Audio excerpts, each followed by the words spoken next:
After the end of the world, the burnt one woke from a deep slumber, broken, deaf, and blinded.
spark had once again been lit.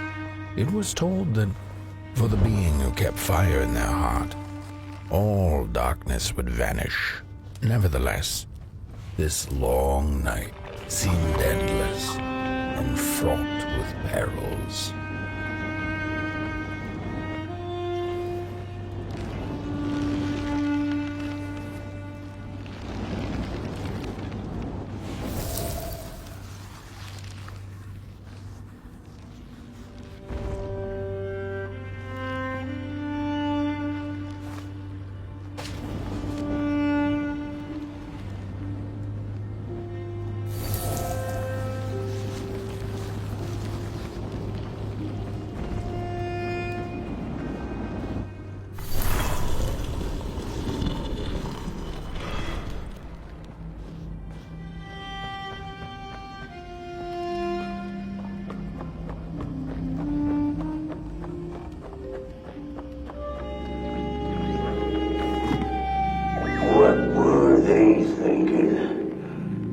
thing was meant to remain dead. I'm never gonna come out again, no sir, and here it's just me. Alone, some ragdoll with his mask. Alone in that piece. They burned it all away, and for what? Shine a little light on things? I can see just fine in the dark. In the dark, I can see everything clear as day. What were they thinking?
Focus on the eye and close your eyes to make things clear.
In the midst of darkness, lo and behold, a friendship kindled.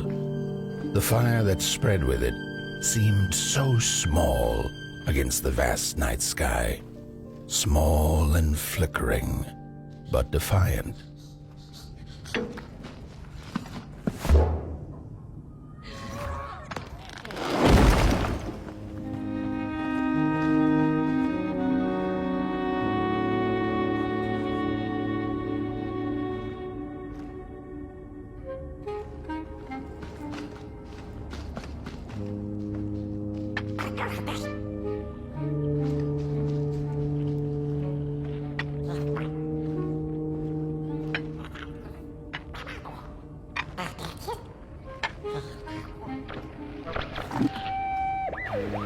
With wire, clay, and fire, the craftsmen built the foundations, followed by the trees and the rocks.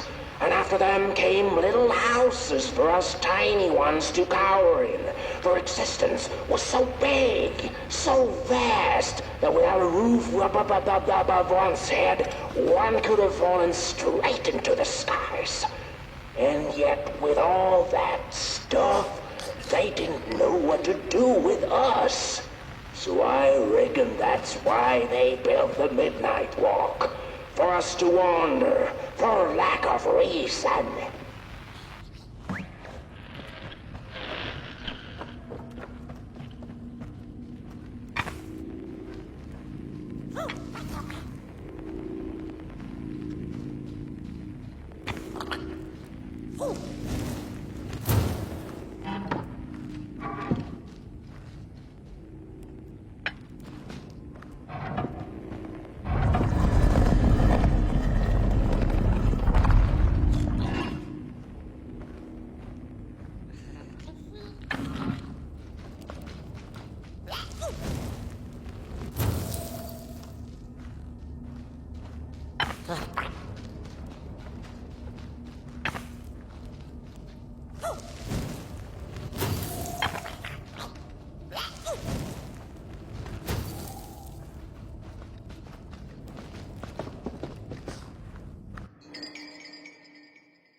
The crawlers eat fire, it's true they do, but most of all they feed on you. Don't you know? Howdy do. Didn't you hear? They eat you too. Fire, fire, aye, it's true.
And so it was that the burnt one and a small flame took a wander down the midnight walk.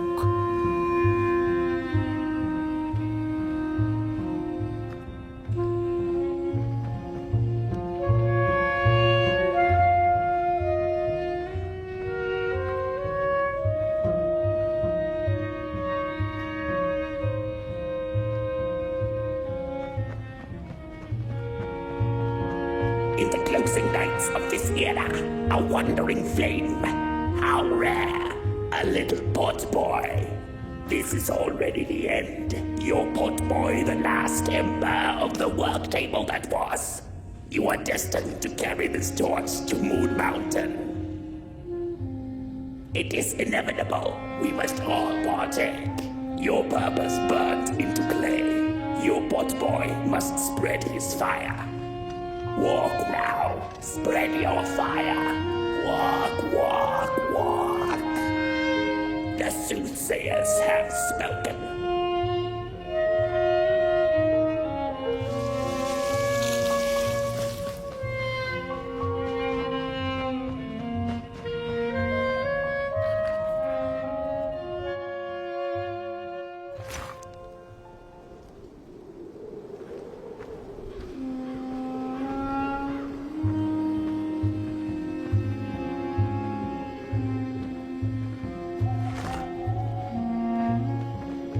Whether they held or lacked reason, it didn't matter. When times were dark and winds blew cold, there wasn't much left to do, and it was quite enough to simply put one foot in front of the other.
she came back one day from a long while of rock-picking under the gnarly trees.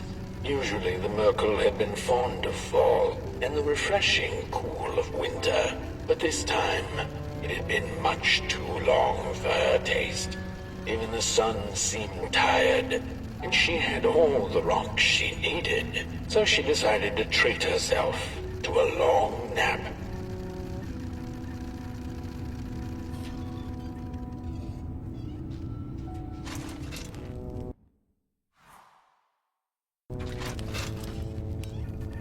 The Merkel dreamt many dreams of the mysterious moon and the critters living within its craters, and of the ocean and its deep secrets known only to the sea creatures and the corals, and of the twinkling stars that had so much to tell, but they were too far away to be heard. All of it intertwined in a colorful tapestry.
Close your eyes. Listen. They sense you. They feel you. That's so beautiful.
we discovered something deep in the woods.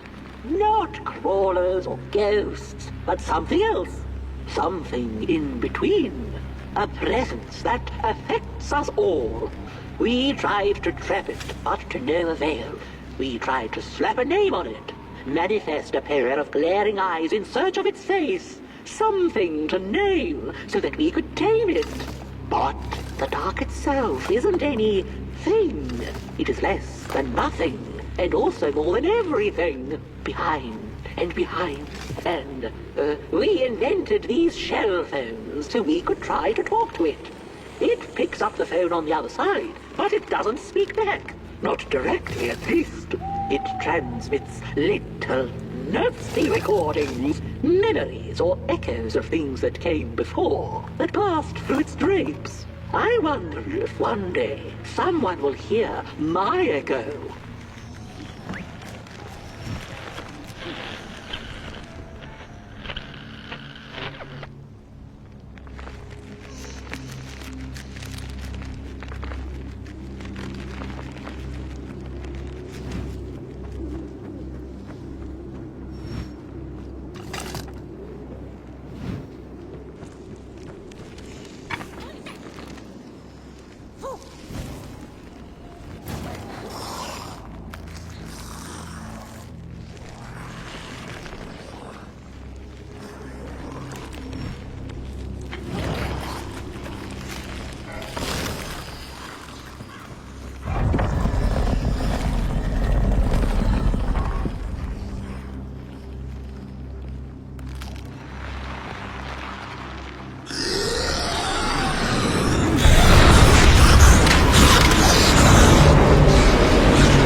say, I'd almost forgotten how it felt. And salutations, burnt one. Fancy meeting one of your kind here. You're the caretaker of this little firecracker? I reckon you must be headed for Moon Mountain. Am I right? Well then, on one hand, it's just a matter of walking down the road. But then on the other, the Midnight Walk has a mind of its own, and a mind to teach its rider a thing or two to boot. So if you are intending to walk the walk, you better... How's he? Didn't see you there. So glad to see you back on the move. And as I told you, it ran away from its owners. It's been waiting for the right passerby ever since it ended up here. Well, Mac, don't let me keep y'all. See you down the Midnight Walk, and burnt one. Wherever you end up this long night, keep that fire alive. It's really all that matters. Don't take my word for it. Just see for yourself. Some folks certainly know how to talk the talk. What you lack in talk, burnt one, I trust you make up for in walk. Be wary of the dark itself. It's full of ideas, but it is always hungry for more. Enough talk now. Time to listen. Listen to the road, the trees, the shadows, to the stars. Oh boy, you'll be amazed what you'll hear if you listen a little.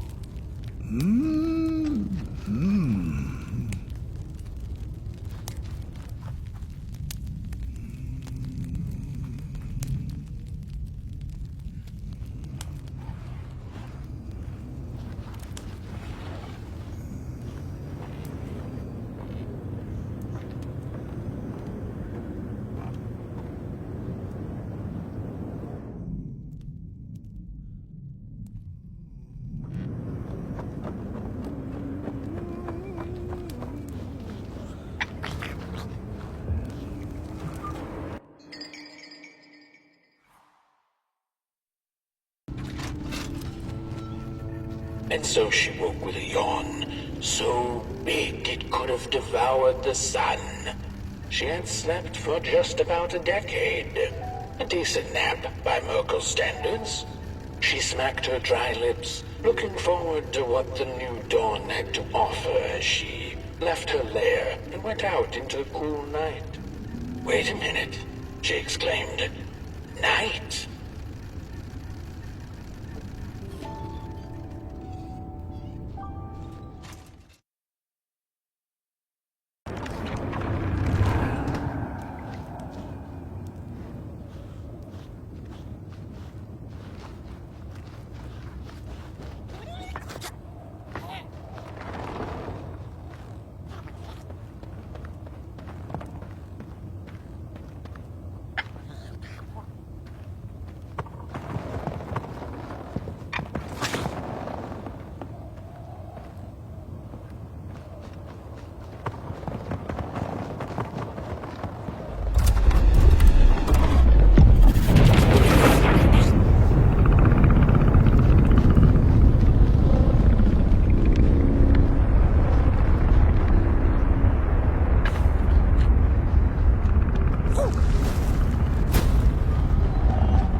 I give it freely. I have to surrender.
Don't venture into the swamp under the moon, they cautioned.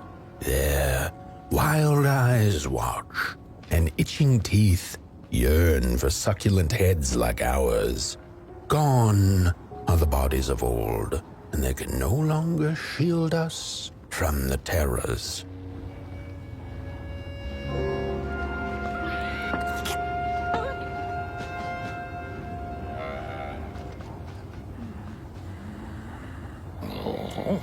Look at those two arms swinging around. Disgusting. Get bent limb tree. We don't take kindly to somebody's walking around here with 2 feet. We don't take kindly to somebody's walking around here with 2 feet. Look at those 2 arms swinging around. Disgusting. Don't touch me, you limb tree. Get bent, limb tree. Don't touch me, you limb tree. Oh, you really think you're somebody, huh? On your tall legs, with your long snake-like arms.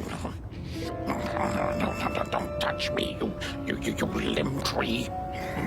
Arms and legs. So uncivilized. No, don't touch me, you limb tree. Oh, it was foretold. The return of the bodies. Heads up. You get out of here. Heads up. Nope. What are you looking at? Nope. What are you looking at? Heads up! What are you looking at? No. What are you looking at?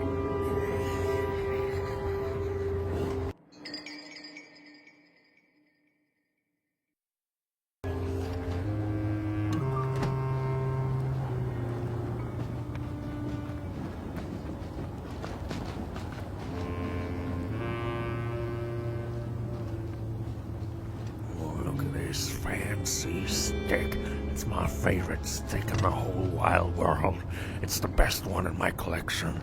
I got no better stick than this stick. Can't believe I found this stick.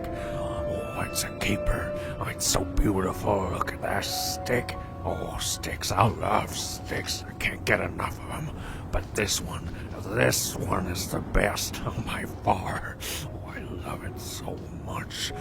I'm gonna keep it forever and ever. It's gonna be on my tombstone. I love this stick. I can't believe I found it. Where did I find it? Oh, it's just the best. I can't believe I found this stick. I'm keeping it. Oh, look at this stick. I love this stick so much. It's my best stick in my whole collection. I found this stick. No, my stick. Give it back. No. Oh, my stick. My favorite stick. Oh.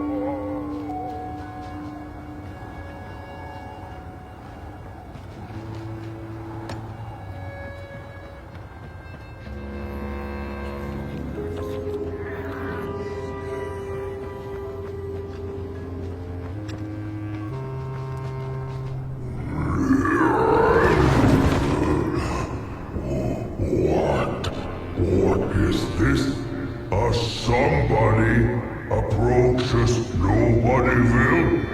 Your wretched limbs an affront to nobodiness. Unless your fire can prove itself useful, there will be no passage for you, limb tree. Go away.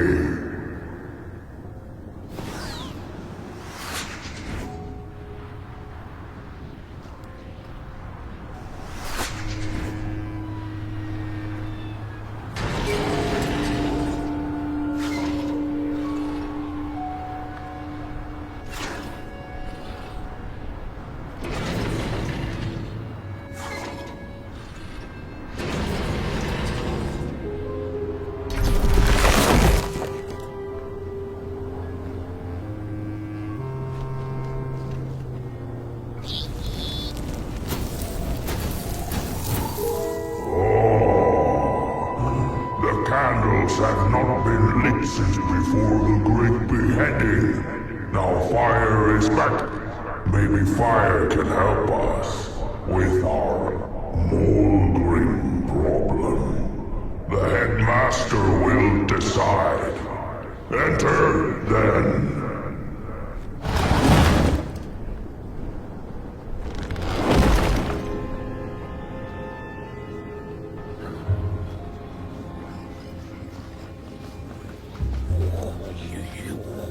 You get out of here.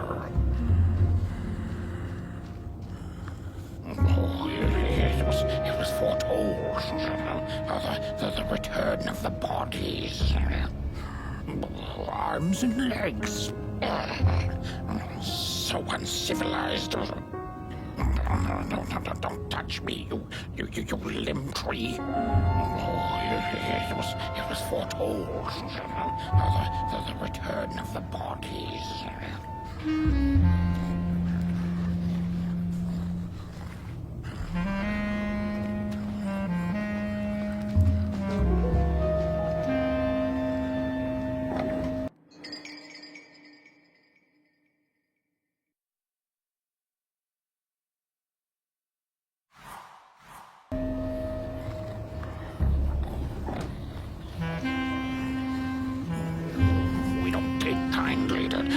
Somebody's walking around here with 2 feet,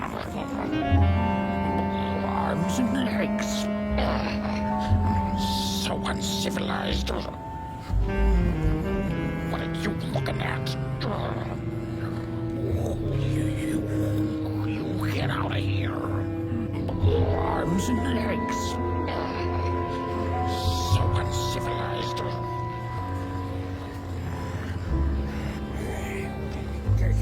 Look at those 2 arms swinging around. Disgusting.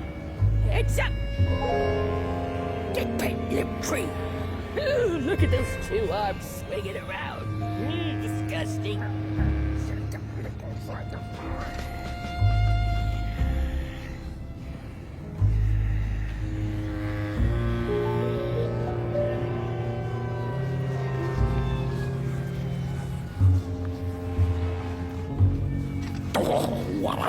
What do you think you're doing here? You can't be here. You shouldn't be. Why are you here? Here to set us on fire? Well, you can't. We are too many. You can't burn all of us. We would defeat you. Defeat you easily. What are you doing? Stop doing whatever it is you're trying to do. You pick up your little fire devil and go away. This is Nobodyville.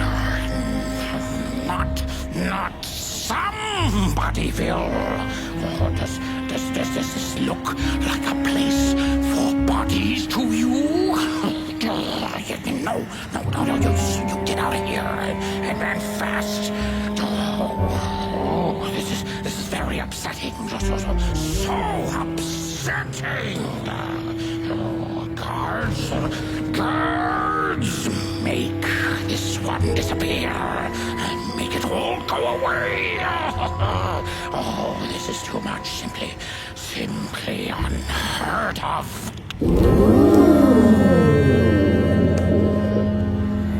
True fire. We nobodies haven't been graced by its warmth since the bodies were banished. They used fire for war.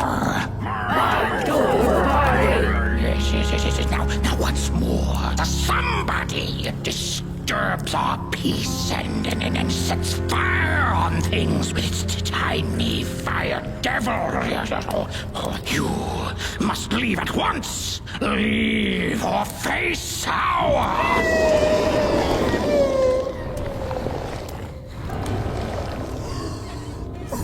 It's the Moldrum! Grab it!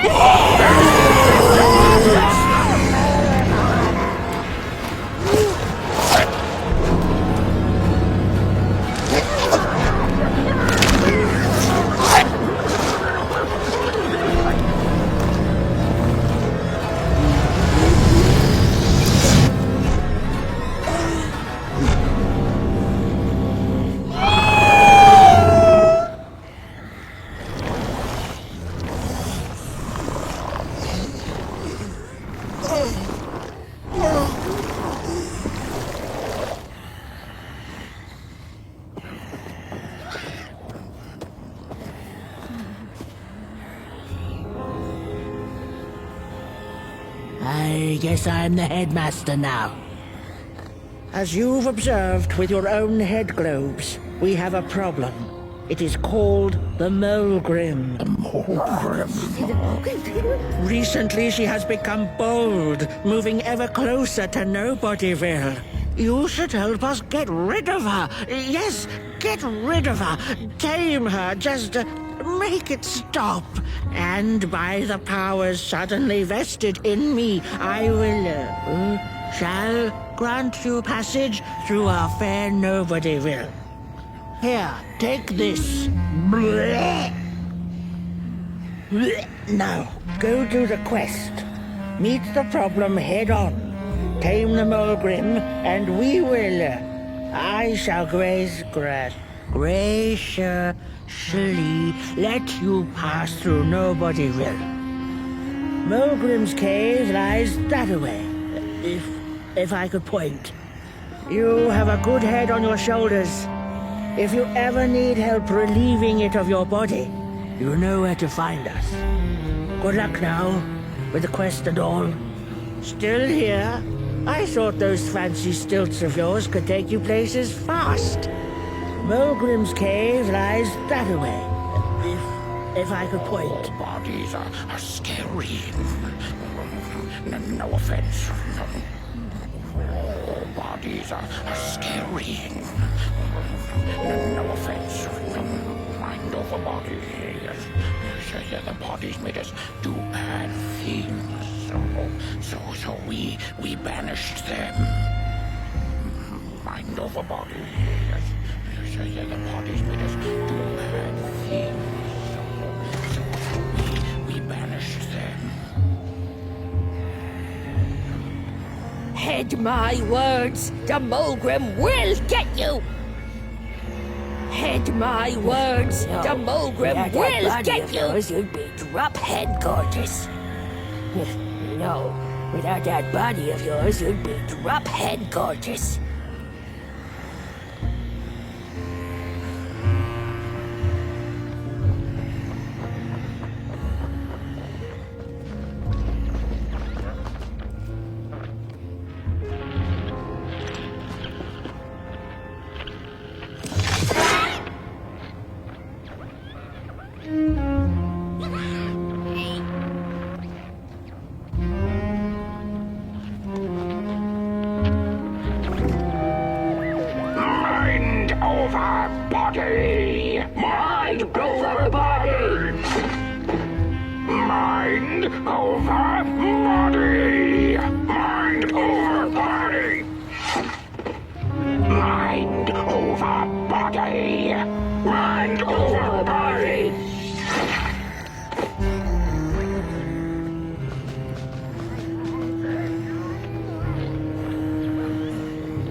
The mushrooms whisper of a new bird in down. They tell us her nest lies beyond the cold, cold moon. And she came here to witness tragedies. She feeds on these tales, you see, sucking their fire dry like marrow from a bone. Her eyes are on us now. Like a vulture she waits, knowing that we somebodies are about to tear each other apart.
When a sinkhole devours your fire, give it up or dive in after it.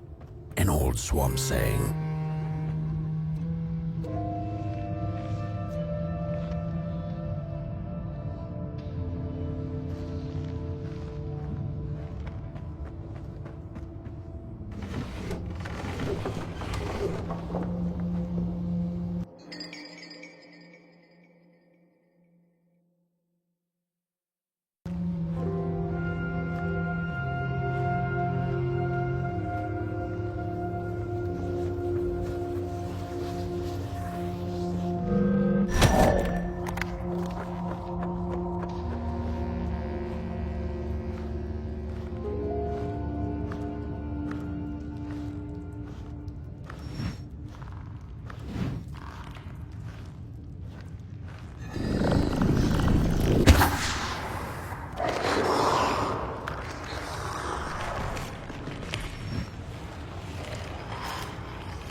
Another old swamp saying went, when dealing with a troubled and troublesome Mulgrim, do not light a fire beneath her, but help her build one from within.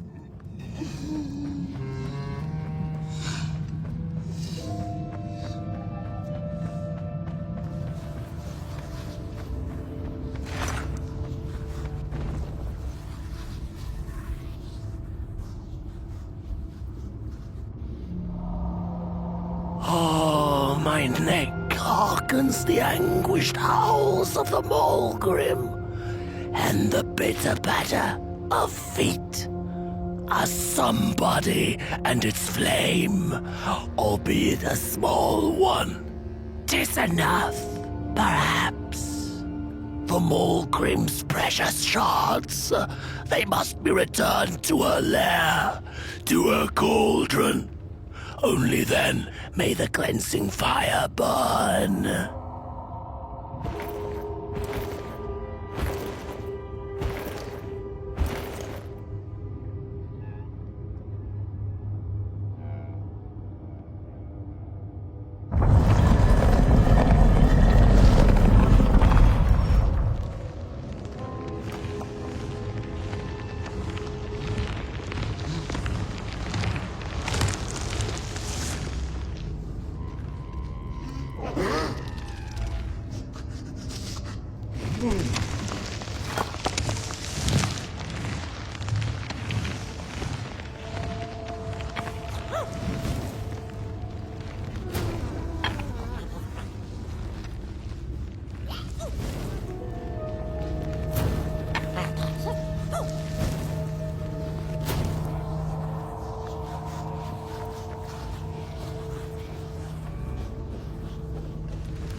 Don't eat me! Well, if you're not gonna gobble me up, then can you maybe take me away from here? Please? Somewhere closer to Nobodyville and away from here. Get me out of this neck hole, please. I'm begging you on my bare chin, and I'll pay you for the effort. Handsomely with a beautiful shard from the Mulgrim's cauldron.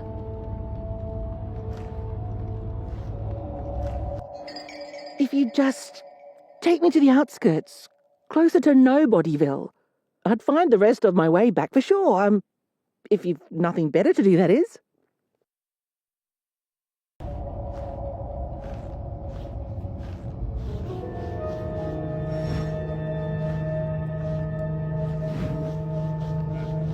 Watch out!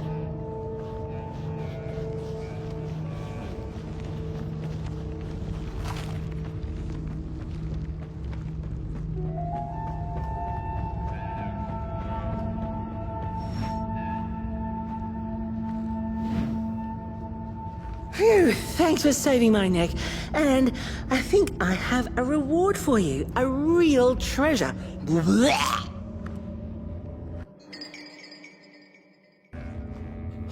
There you go. One of the 3 missing shards from the Mulgrim's cauldron. Yeah, I stole it. Oh, I thought I could maybe buy me some kind of ticket away from, well, everything. Start anew, you know? A good head on a pair of healthy, strong shoulders.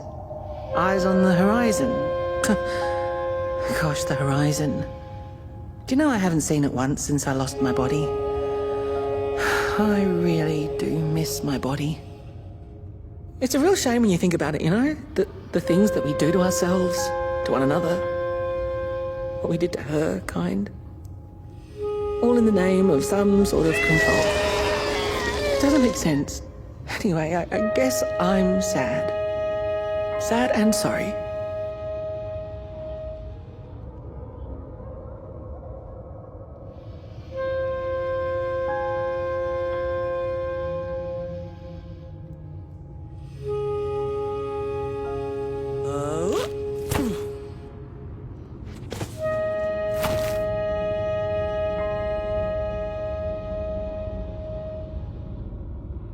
Hey, thanks. You're a great listener.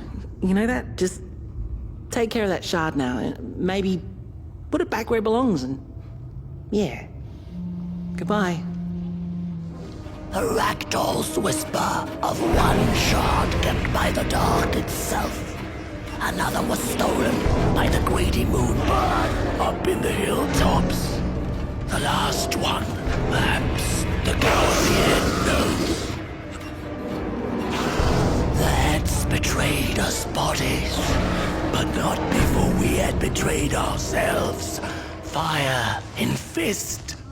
The shards of fire, they must be restored to the cave.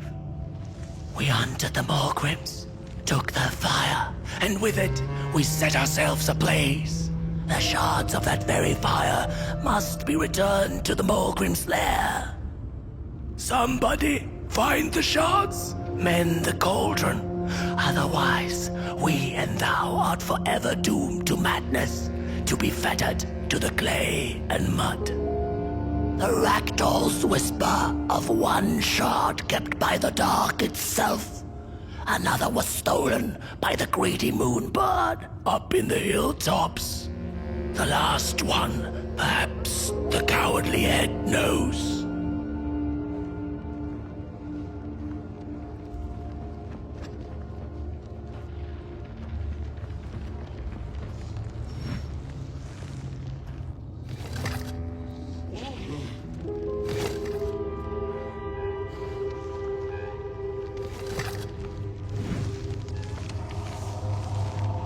It's easy to lose one's head when everything you love is either gone, broken, or dead. Yet another forgotten swamp saying.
Good evening.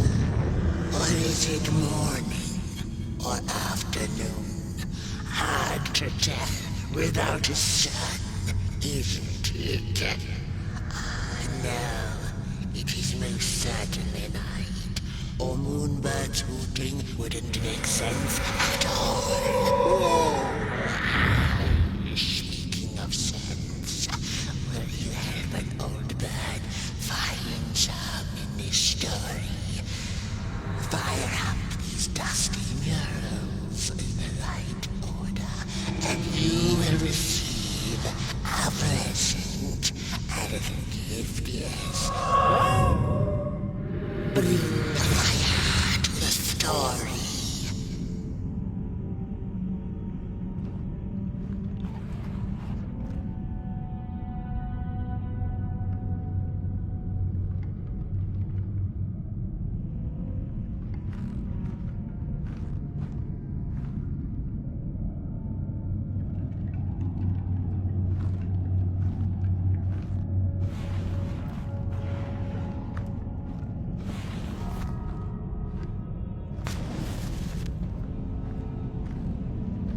Once upon a time, the Mogrins lived in peace. Peace ended when the violent somebodies invaded the valley. The valley was taken, but then began the Battle of the Bodies. Intriguing. The battle ended with a great, gruesome beheading.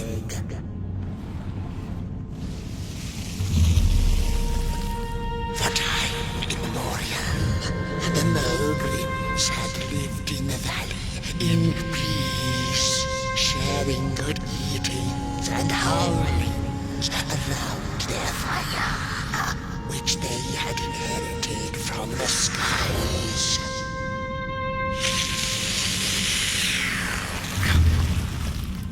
Then one terrible night came the violent somebodies.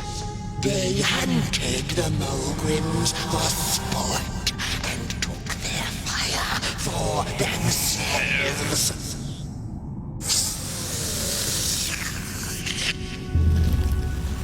But the somebodies knew not what they were dealing with, for as soon as they held the fire in their grubby hands, they began to fight one another with it.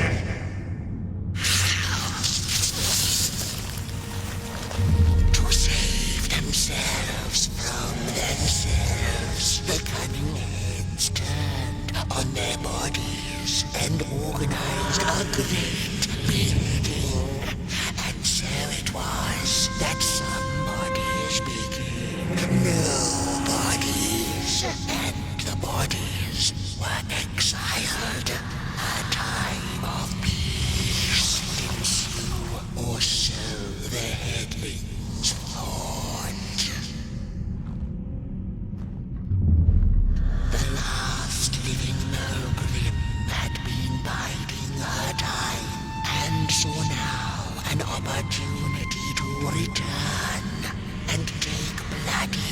vengeance upon the heads who are now left defenseless without their bodies.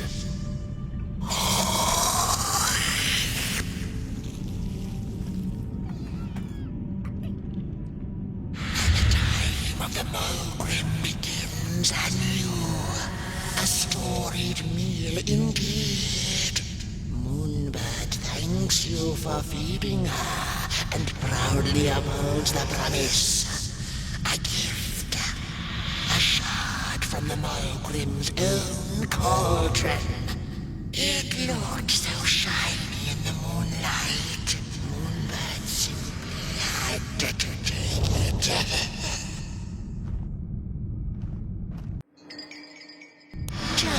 For now, she'll see you in the light.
She'd never been much for company until she had met the other one.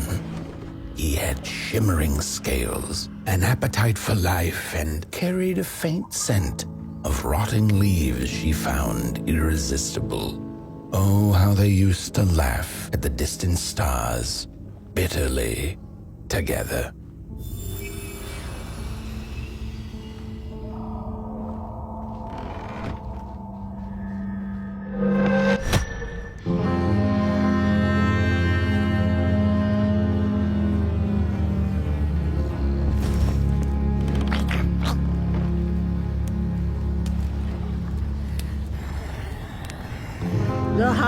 of the Mulgrim have gone with the wind, and our headaches settled into gentle throbbing.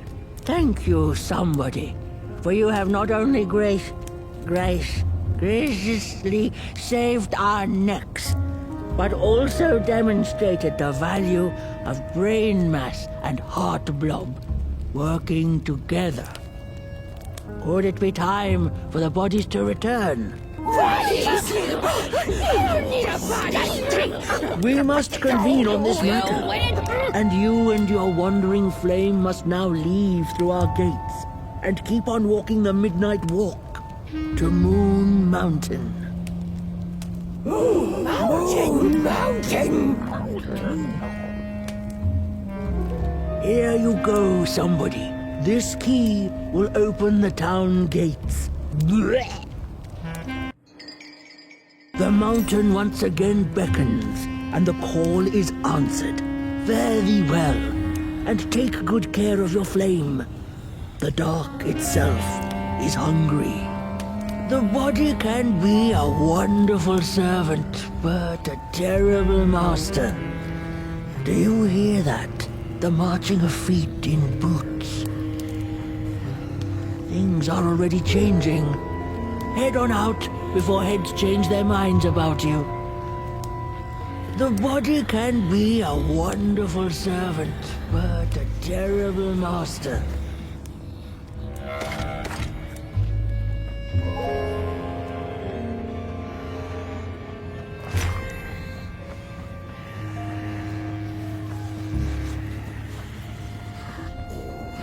Bodies might be returning heads on now.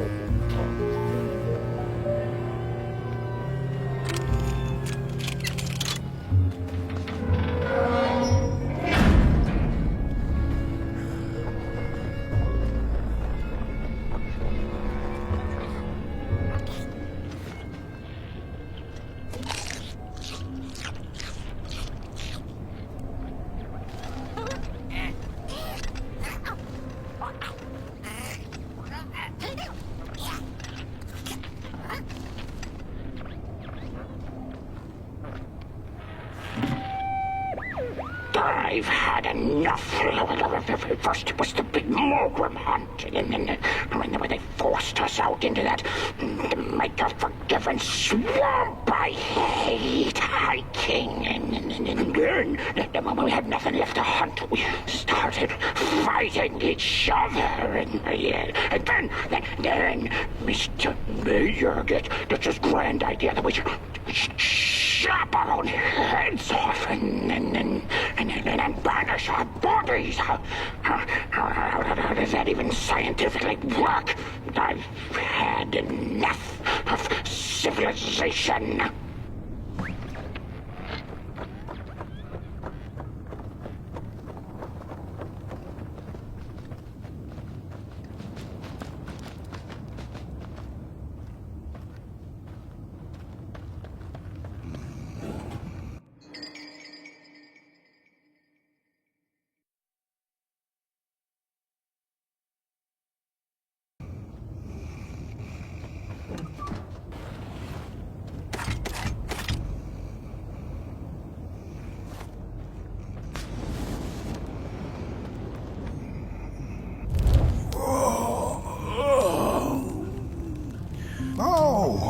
Back from a little swamp detour, huh? Hope the heads didn't give you too much trouble. At least your head looks attached to its shoulders and your friend's is, well, burning. So do not despair. Should you once again lose your way along the midnight walk, you're probably meant to. The body can be a terrible master, but a wonderful servant. Protect the spark. Find its home, won't you? See down the road. I guess you gotta lose your head before you before you can. No, there's nothing there. I gotta workshop this one some more. You better get going. House is restless, and I'm feeling a song shaking in my boots. Things don't have to make sense to make sense.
We Malgrims have a special relationship with fire. We do not cook over it. We do not shed tales around it. We care not for its warmth. Ours is a different connection entirely. Fire is our window to truth and into the world beyond clay, to which we must return. We are noble beings, bringers of bugs, slime, and mushrooms to help decompose the old and to bring about the new. We are the caretakers of this world, and woe be to those who seek to end us, for they seek to end themselves.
dreadful was the day when the sun vanished. The waters dried up, birds went quiet, and the dark itself seeped unchecked into the work table as the cold, chewed paper moon rose over the mountain. The night that followed would be long as the midnight walk. The burnt one was there. You do not remember, but you feel it, don't you? You are reborn when need arises. This night, Port Boy needs you, and Moon Mountain beckons. Its call irresistible. A storm is coming. The soothsayers have spoken.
Where was the sun?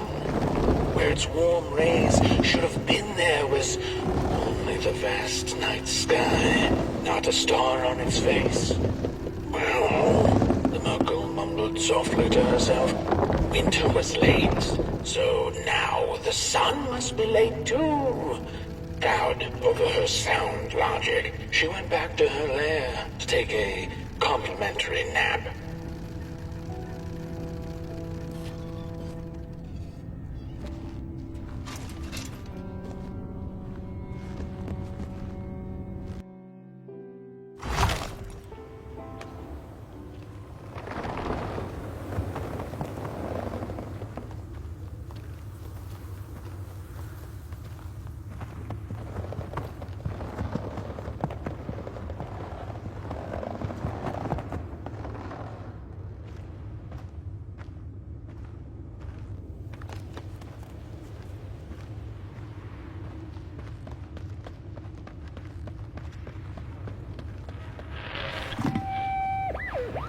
I had a flame once. It was beautiful and bright. It spread its light, brought me and my neighbors warmth. and it was always hungry. No matter how much I fed it, it kept on growing and growing. And one day it got big enough to start walking the long road. I didn't guide it. It dragged me along for the ride. I followed it for a long, long time. Would the road ever end? What was the point of the walk? Things kind of spiraled. Road took me on dangerous detours that didn't make sense. Before I knew it, my flame began to fade. Until it... Well, I don't think I was meant to carry this flame.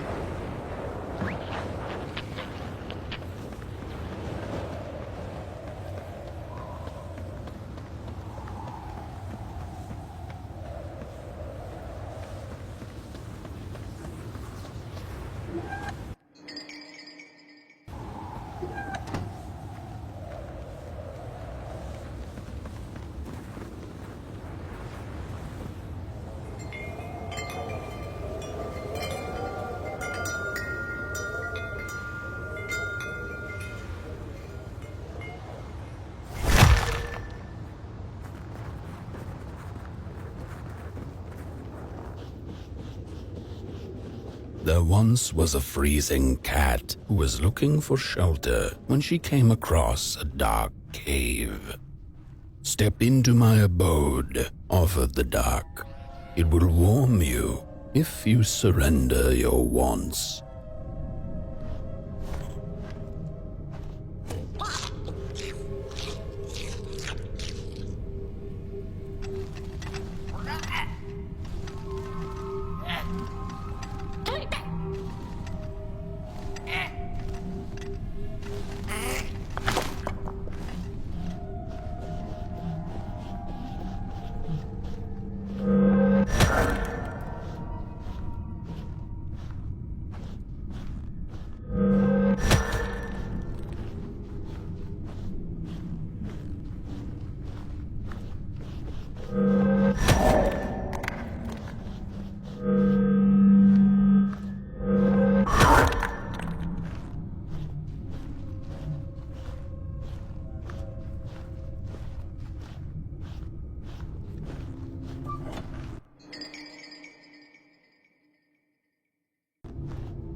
The story goes of a nameless maker who pulled creative spark from the dark itself without giving it fire. With his dark source, he managed to create swaths of land in no time. The dark itself waited for a gift of fire, but the maker just kept on taking. Too busy building his crooked fences and watchtowers, kept his fire locked away in his chest. One day, he decided to create the first people to inhabit and appreciate his creation. It was then that the dark corrupted the maker's clay, guided his greedy hands into creating not people, but the first of the fire-eating crawlers. And they crawled into this world absolutely starving.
much too big and watchful for the cat's liking. She went on to find warmth somewhere else.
Then the cat saw it. Rooftops piercing the sky. Approaching the town, she was greeted by a crone. "Come, kitty, kitty, you must be tired. Sit in my lap. Share your soft fur, and I shall warm you for a spell."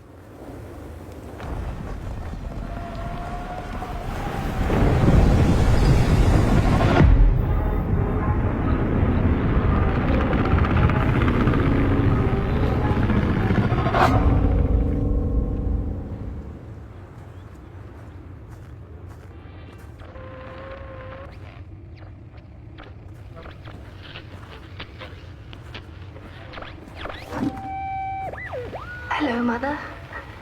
The well said to give it a match, so you and I could talk again. I hope this works, because that was my last one, and well, it's cold now. But it doesn't matter. We can finally talk after everything. So, how are you? Do they have fire where you are? Not the hellish kind, I hope. Is Father there too?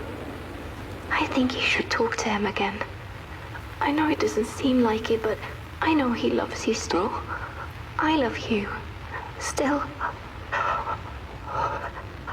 I can't feel my hands. I can't feel anything.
ever did this?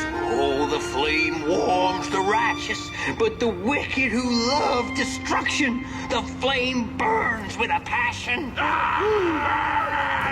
Holy warm the furnace! Feed the thief to the furnace! Feed the thief to the furnace! Coalhaven is doomed!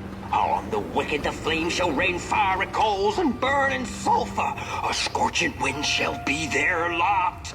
Come forth, thief, and confess your hideous crime!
Welcome to Coalhaven, newcomer. Good to see a flame in these parts again. I'll be your guide tonight. This furnace here used to run on coal and fire, don't you know? But a thief stole all our matches, wasted them in greed, you see. Now the ghost has come to smite the wicked and punish the thief who killed us. Well, I guess that's it. That's a tour on the house. There's a bone right there in the snow. That ain't no place for a bone. Your flame could bring back warmth to our graves, and may the worms in our bellies dance again.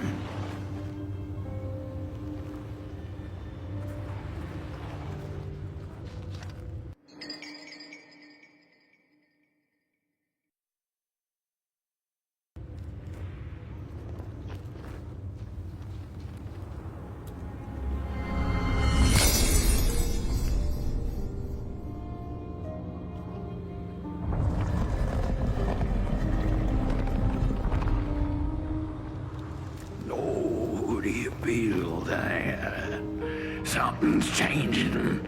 That furnace was the soul of the city. We used to worship it, us coal miners did. Fed trees and fire like it was a hungry, angry god. This broken body's going nowhere. But what do I know? I'm just some dead guy. Throw me a freaking bone, huh? The matches were plenty, and then there were few. A thief is the cause of our doom and shame. Oh, the shame. You hear him shaking in the cold. The bones are longing for their grave. I can't move, I can't do what I used to, but you have burnt clay. You're still able. Your hands idle. Your flame could bring back warmth to our graves, and may the worms in our bellies dance again. There are many bones out there, you know. Little keys. But the day of the dark shall come in the guise of a thief, in which the stars shall quietly pass away, while the houses shall be destroyed with intense heat, and the earth and its works burned up. The curse of Coalhaven is ugly and vengeful, a grave matter indeed.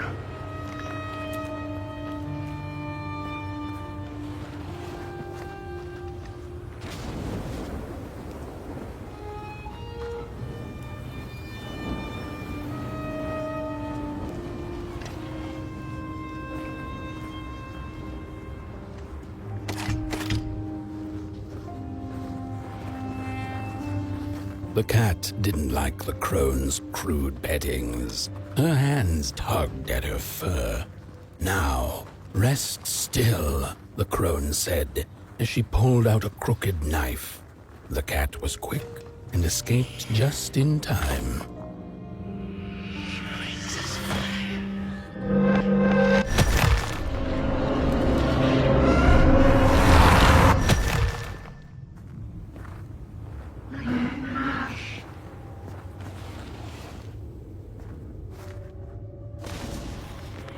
Listen for the bone.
your flame could bring back warmth to a...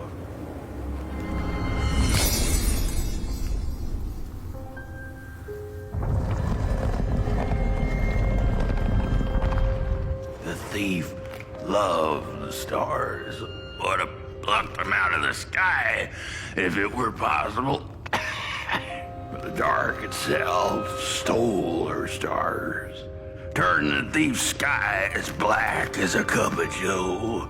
And so the thief began to steal matches and lit them, hundreds of them, like little stars of her own.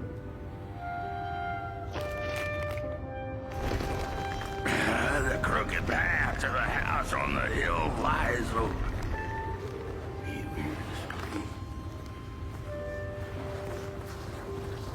Wherever she sought warmth, it had a price.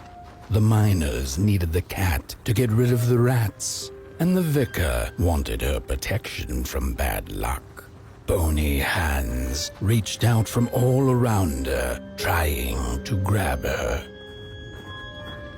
The burnt matches lead to the house. Brothers and sisters, hunt down the thief. The matches. Follow the burnt matches. Follow the matches. What did we do? Brothers and sisters, hunt down the thief. The matches. Follow the burnt matches.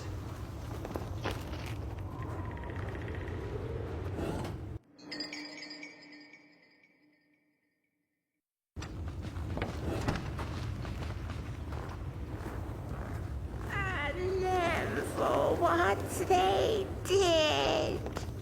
The trail of burnt matches. It leads to the house on the hill. It's them. Burn them. Like they burnt our hope. Our hope. They took it. We'll take theirs. We're running out of matches. You've met your match thief. You'll burn for what you did. No matches, no fire, no Coalhaven. The furnace is dead. No matches left to light the oven. We'll freeze to death because of that thief. The oven, dead. The thief, dead. No matches left to light the oven. We'll freeze to death.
What's...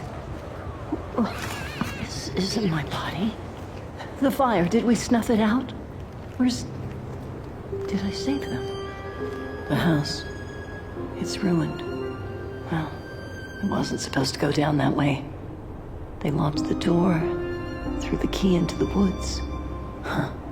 There was so much anger, and now there's nothing. This body is so uncomfortable.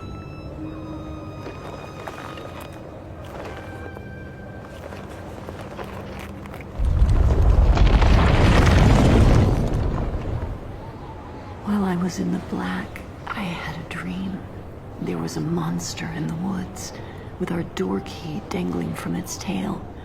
I ran, tried to chase it, grab the key, and when I did, the creature turned around, and its face, it was the face of this whole town. The key, I have to find the key.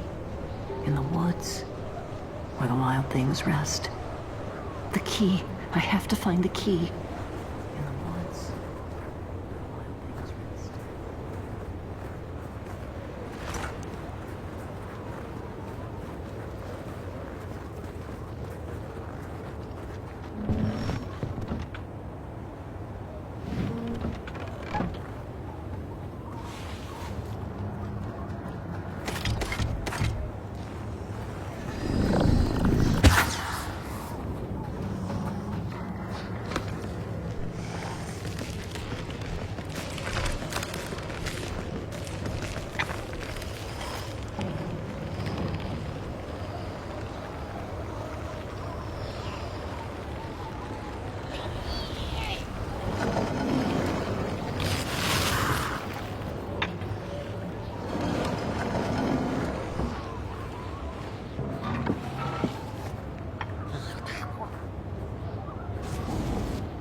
That's it, that's the key.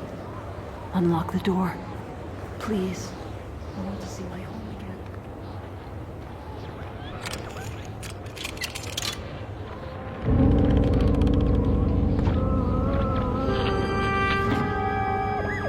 Furnace is getting weak. Council says we're running out of matches. We'll have to harvest more trees then. I don't like it.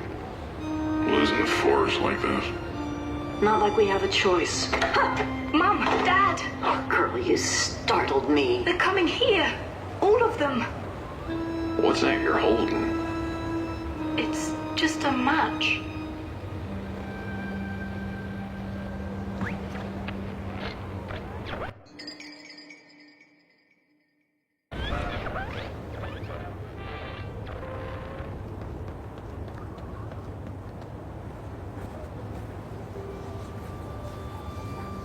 The cat felt as if the walls around her were growing taller, the alleyways narrowing. Turning a corner, she bumped into a girl sitting in the snow. In her bony little hands, a lit match. "What do you think of my star?" the girl asked. "Isn't it pretty. The crooked path to the house on the hill lies open.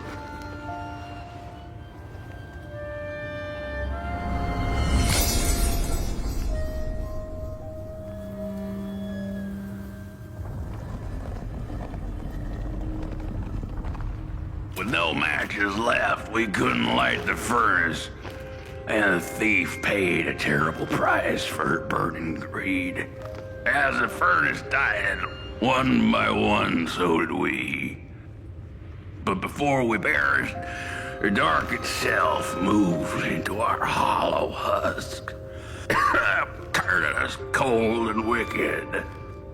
If I had a heart, I'd feel great shame for what we did. I'd feel great shame for what we did.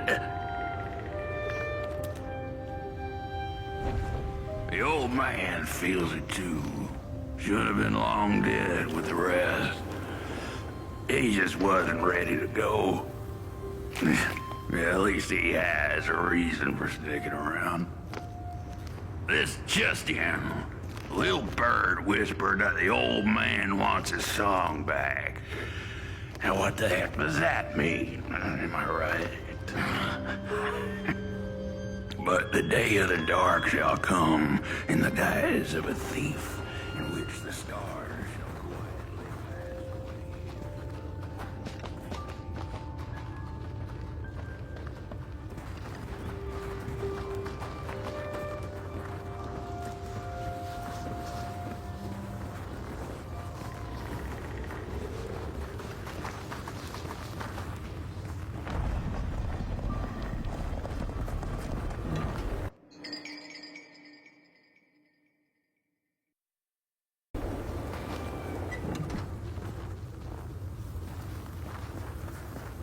The old man is the one left. He carries the shame of us all. The old man showed us the way to their home. He didn't know it was her, otherwise he'd kept it secret. She was his friend, he was his mentor. He didn't know it was her. The old man showed us the way to the rest for us after what we did. Know it was her. Otherwise, he'd kept it secret. I know the thief was to blame, but she was just a child. The anger kept us warm, but only for a spell. Now there's nothing left but cold, sharp guilt. So much guilt. Why aren't I dead? I know the thief was to blame, but she was just a child. The anger kept us warm, but only for a spell. What have I done? What did we do? I thought we'd just punish her. She was miserable and found comfort in fire. What have I done? What did we do? Shame. The furnace died, so we had nothing left but justice. Sweet justice. Justice won't keep us warm.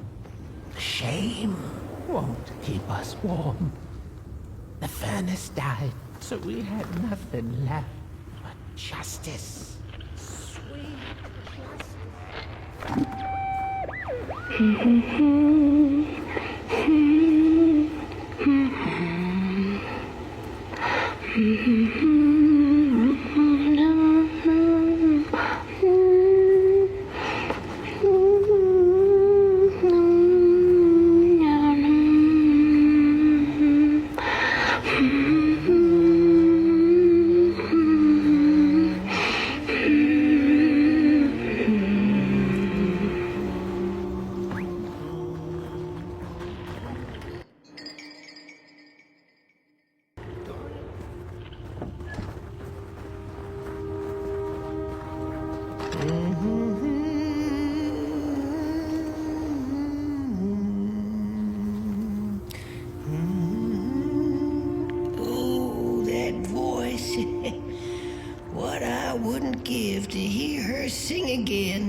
sweet, sweet tunes like fallen leaves of the trees that were.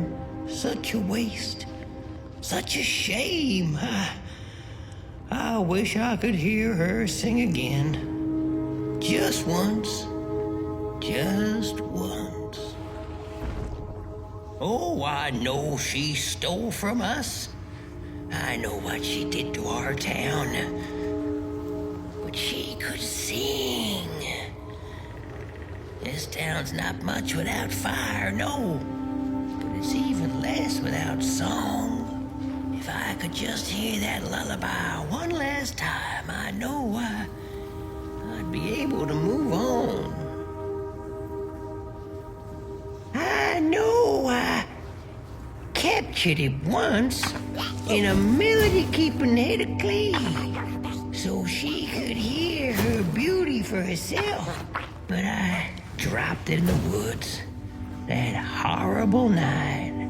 I was mad, so very mad. Burnt one, a little flame. Will you help me? Please, I'm too weak. Find the clay head.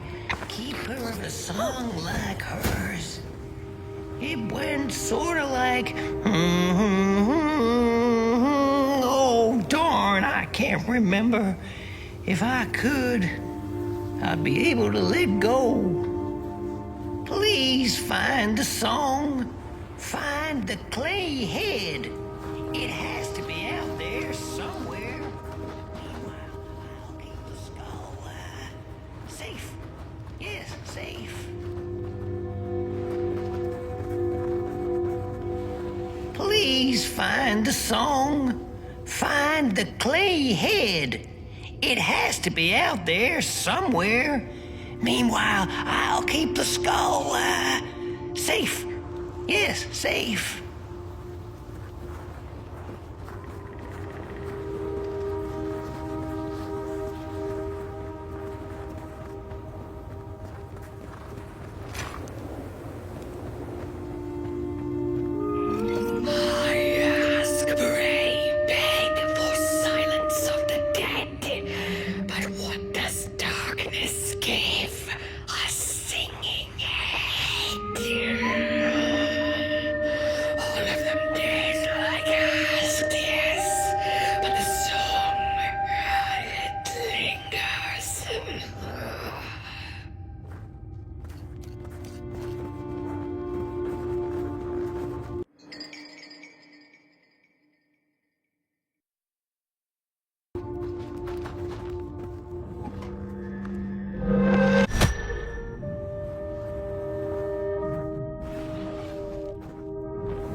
You found it! Does it still keep our song? Fire will tell.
Little soul, you charming little wanderer, my life's companion and body's guest. Where are you off to now? I don't know what I thought would happen. I feel a strange warmth, but just as coal runs deep in the earth, so is the shame a part of me, mine alone to bear. Burnt one, small flame. I am grateful, but I will not surrender my loneliness so quickly. I needed to ferment me, season my soul. Please, leave me. Leave me.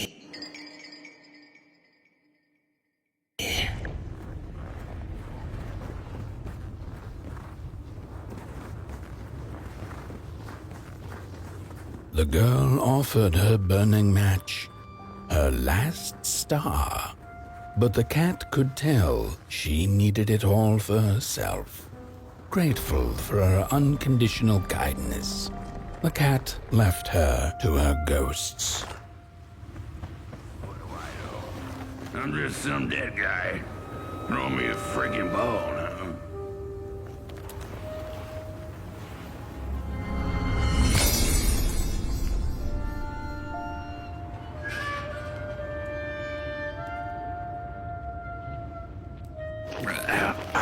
The door to the flame is open. It's already there. You just haven't lit it yet. Now, if you don't mind, a little spark. And just maybe we'll be able to die for real this time. In life, I didn't mind a little loneliness, but this is the worst. The furnace longs to burn once more. Heat up the furnace so we can rest.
Release me. Remove the shroud. Light the match.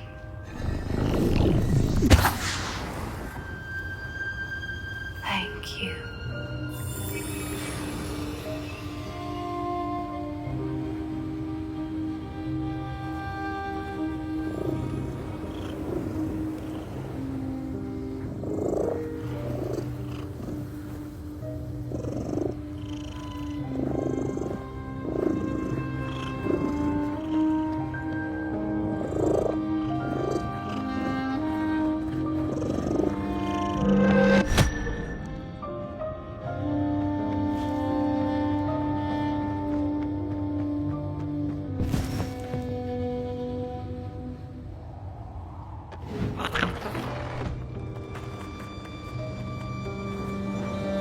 The cat finally settled in front of a giant burning furnace. In its bright flames, she could glimpse a dark future. This did not matter to her, for now she was eternally warm and at peace.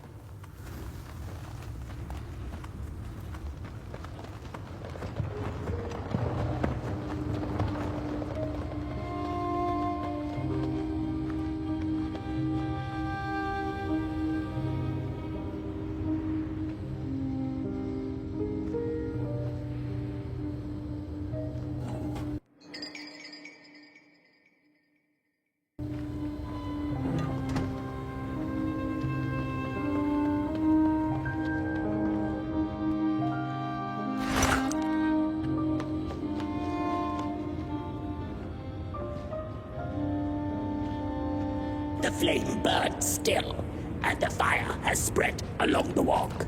The cold takes its toll, and Potboy's flame flickers. But it is still enough for the climb to Moon Mountain, to light the final fire. The road always leads to Moon Mountain. Hark! His fire belongs to the mountain. It came from beyond the moon. You have always been destined to burn. The soothsayers have spoken.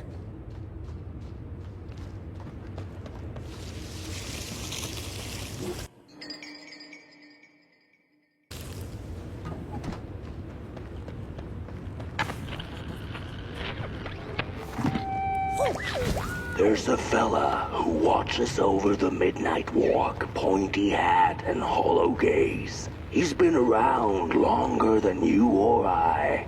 Some say he was one of the first sculptures to have breath. Some say he's not from around here, but from another maker's work table entirely. Some say he's seen what lies beyond Moon Mountain, but I just think he's lost like the rest of us, and he's waiting for the right one to come along. Waiting for something that'll give him that eureka for his song. He keeps his banjo by his side, but he never plays it. Strange, but he's in no hurry. He's got all the time in the world.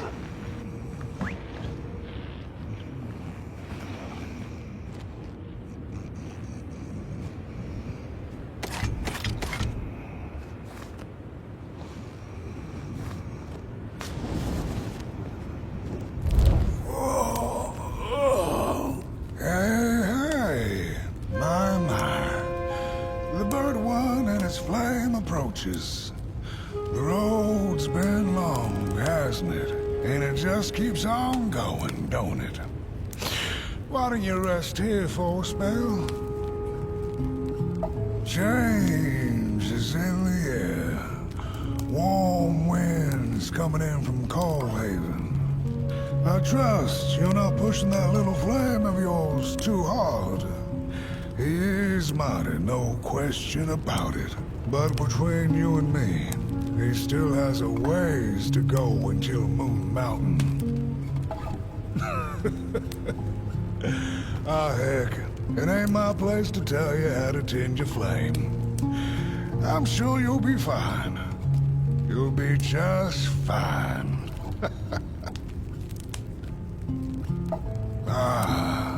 To feel at home wherever you walk. How's it? What a friend to have on the road, huh?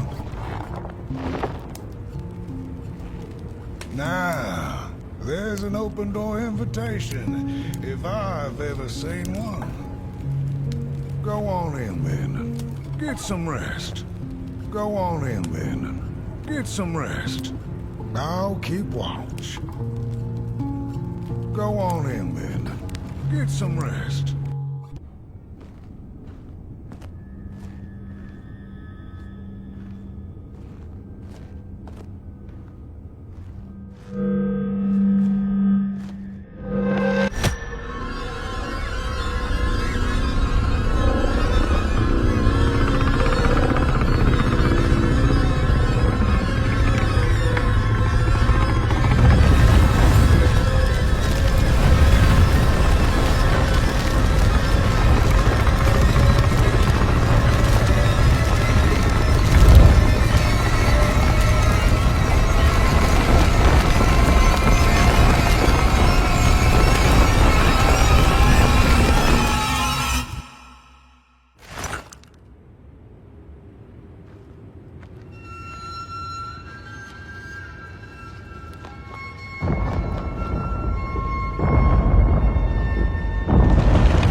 The Merkle had taken a nap that had lasted 2 decades.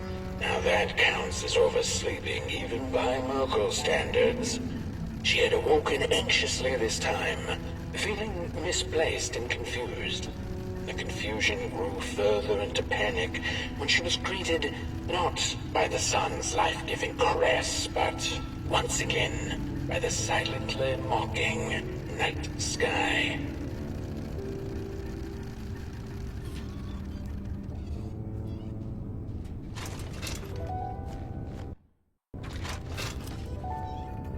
There was one star out that night, and it glowed a cold red. Who took the sun away? The Merkle asked it. But it was too distant, so she could not hear its reply if it had one. The Merkle had never felt so empty and alone. Lost in quiet despair, she managed to open up to the winds and followed their gentle push south down the midnight walk and to the Darklands.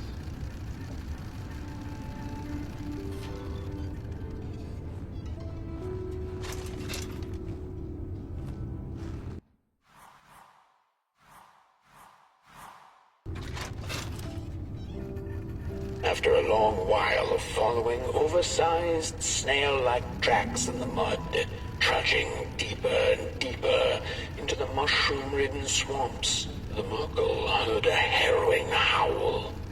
Up on a hill stood a looming figure, dark and still in the quiet of the night. Lo and behold, the Mulgrim. She thought to herself in slack-jawed awe. She greeted the creature with a quivering voice and, unable to restrain herself, asked, "Do you know who took the sun away?"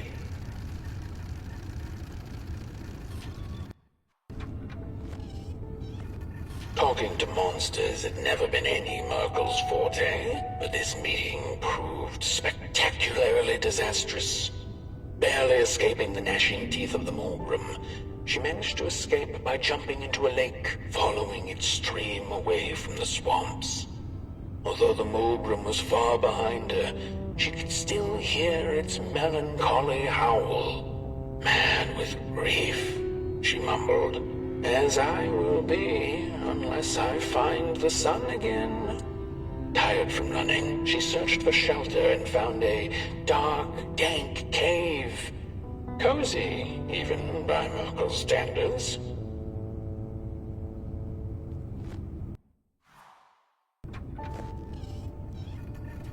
wind blew cold in the cave, its whispers strangely soothing to the Merkle.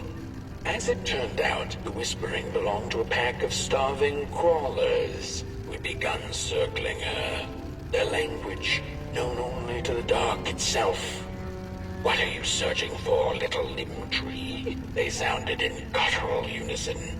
"These are dark days, and your kind does not belong anymore." The Merkle gathered her courage. "I am looking for the sun. I know you crawlers eat fire for dinner. Did you eat it?"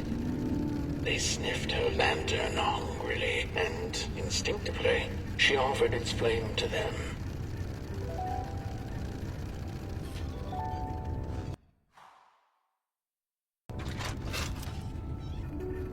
The crawlers cackled like mad chickens. "Keep your fire cradling. Take it to the dark itself. Perhaps there you shall find answers." Before the poor little Merkle could shriek, the crawlers had gone with the wind. Knowing not where to find the dark itself, well, everything looked pretty dark to her. The Merkle found her way back on the road, further away from home than she had ever been. The hills were looking stranger by the hour. The rocks upon them seemed to move. They were the head people, a peaceful yet grumpy sort who didn't take kindly to somebody's perusing their lands. They muttered at her as she passed them, but she couldn't make out their words. "What's that, little headlings? Are you saying you know who took the sun away?" But the heads only grunted and rolled away, back to the safety of their huts.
a boatsman went out into a foggy lake to find peace. Then, out of nowhere, came another boat that bumped into his. He cursed whoever was on the other boat, but when the fog cleared, he discovered that it was, in fact, empty.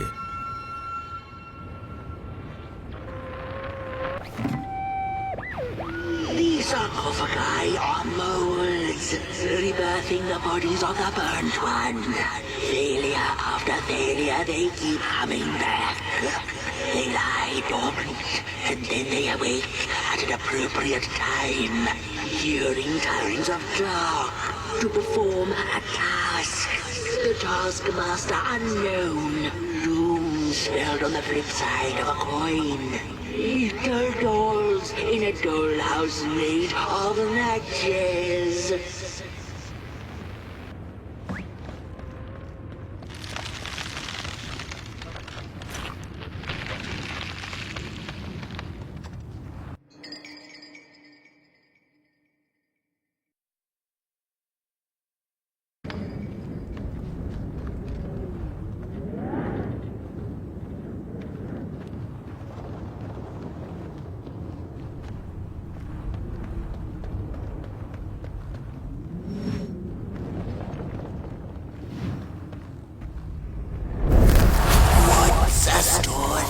Without a little adversity.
the craftsman laments.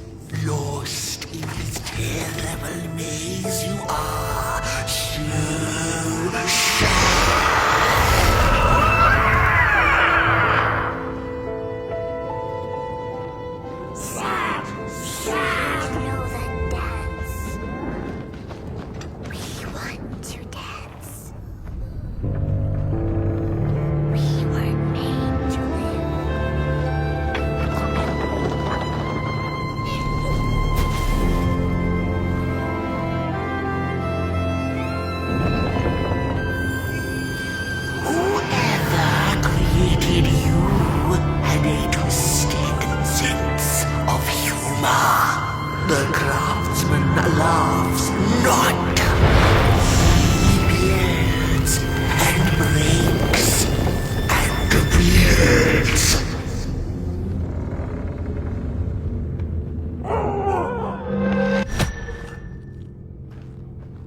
on the menu, Crows.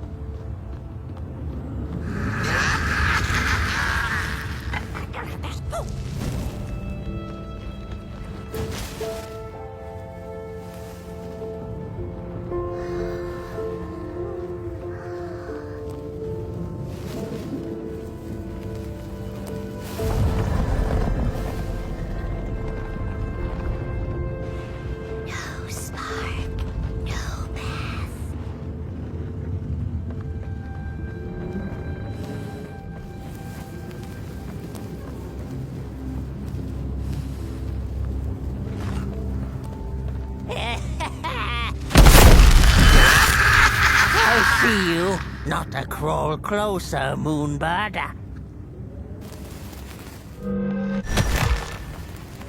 Avoid your greedy gaze. The moving pictures are not for you.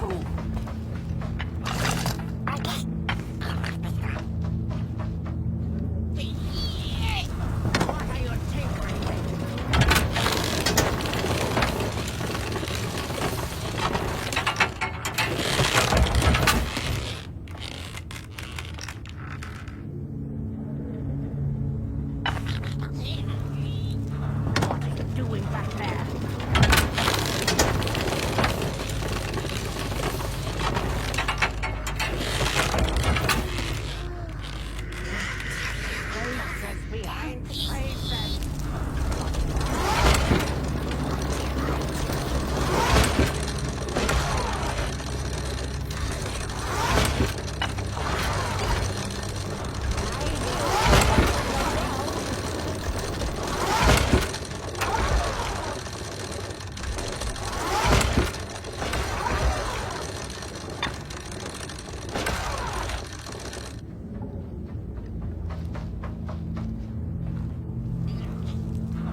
The pictures.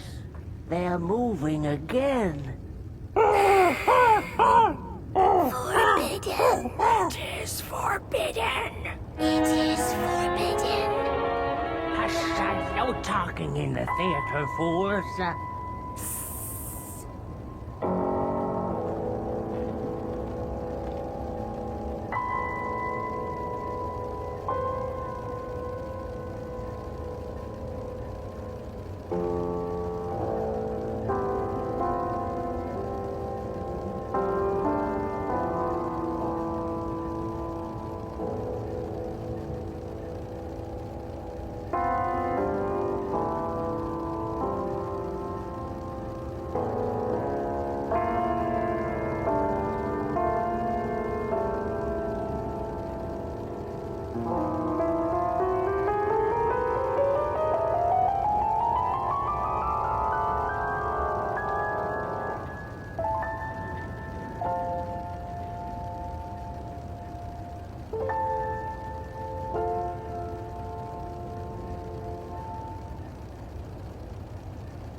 Stories.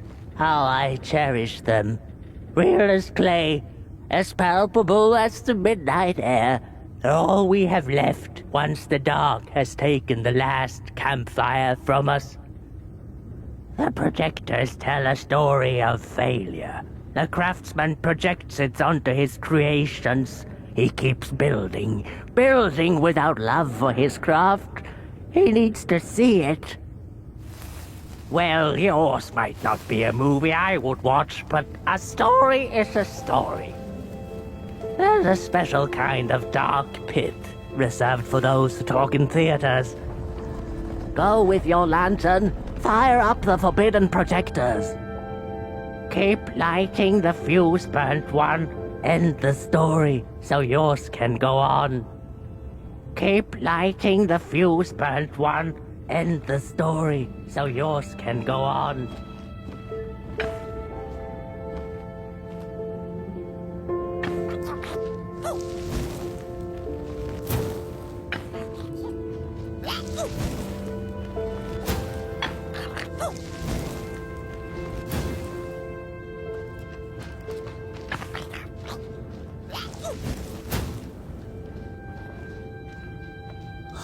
Darkness vanishes. All darkness vanishes.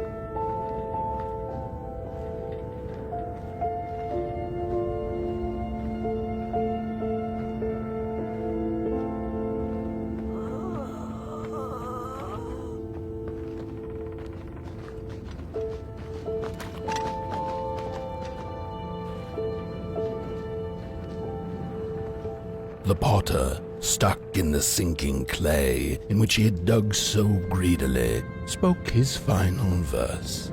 Here was I born, and here I lived. My refuge was the clay, and now the clay has played me false in a most grievous way.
Three blind explorers discovered a sleeping beast. 3 blind explorers discovered a sleeping beast. Each of them touched it and described it to one another. Its skin is coarse, said one. No, its ears are big, exclaimed another. The teeth are its most prominent feature, declared the third. Who was right or wrong mattered little, as the beast awoke and ate them all. Have you seen the critters? Their legs, so many. You are like us, rejected. Their eyes so big, their smiles so hungry. Did he make you too? I want. Who made you? You look hurt.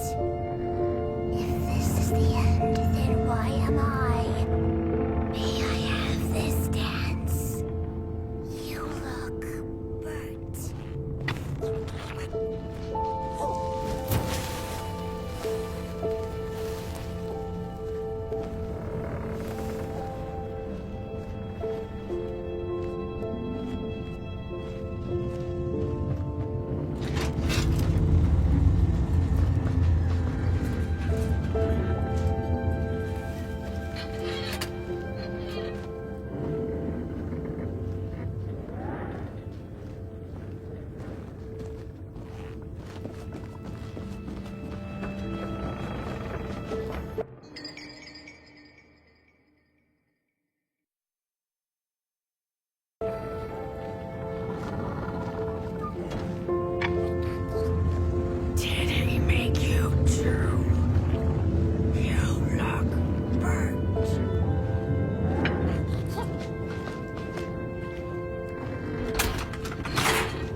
saying?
Sorry reflections of the daughter. None of them will ever dance. Ever feel the warmth of their maker's heart. They can never be enough.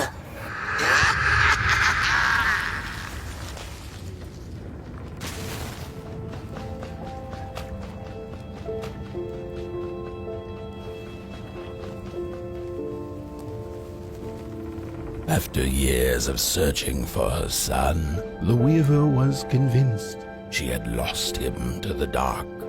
One night, there came a knock upon the door. "It's your son," said a voice. "Please let me in." Thinking this was some cruel spirit come to mock her grief, she remained silent until her son gave up and left, never to return again.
Most of my life, I've been afraid of the dark. When I was little, my childminder got annoyed with me and tossed me into a wardrobe as punishment. She let me sit there, alone, and I sat perfectly still so that no closet monsters would notice me. It was the longest, most terrible 15 minutes. Many years later, I don't know what happened, but now I love sitting alone in the dark. I get into the wardrobe, close the doors, and I sit perfectly still. It's like a void, empty, but not cold, where nothing exists and everything is possible.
just the way.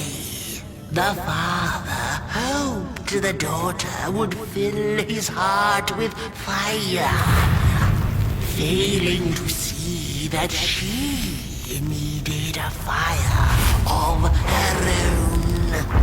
His princess danced away, and he stayed behind, cemented in his ancient groove.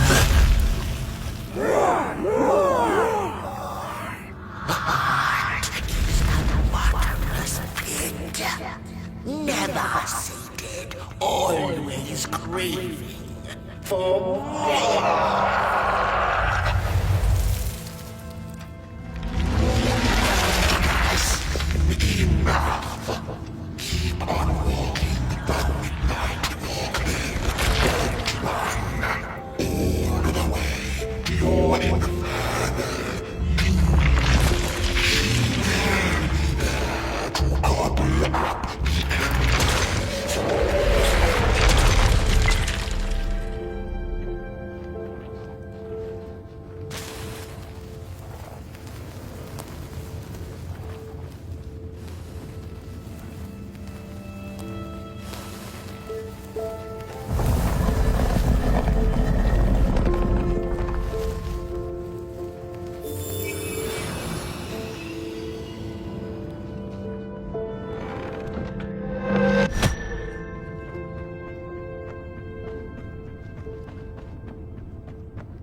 Before she knew it, the little Murgle, lost and tired, came to stand before the dark itself, with a burning question clenched in her fist.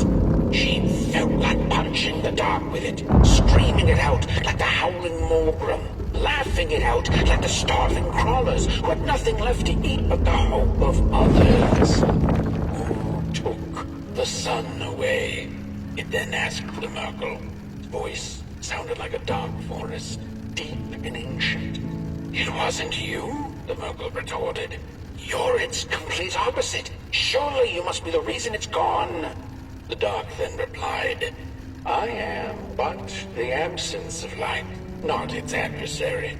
Light is because I am. How could I possibly hold it in my possession? The Murgle felt her anger fade. She understood little besides one thing. that the darkness was not behind the missing sun, nor her suffering.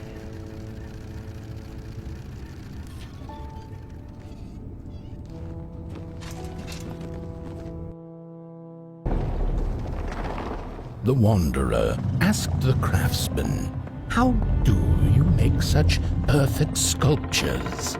To which he replied, "Oh, there's nothing to it really. I go into the dark woods. I find the sculpture already waiting inside a tree. And then it's just a matter of carving it out."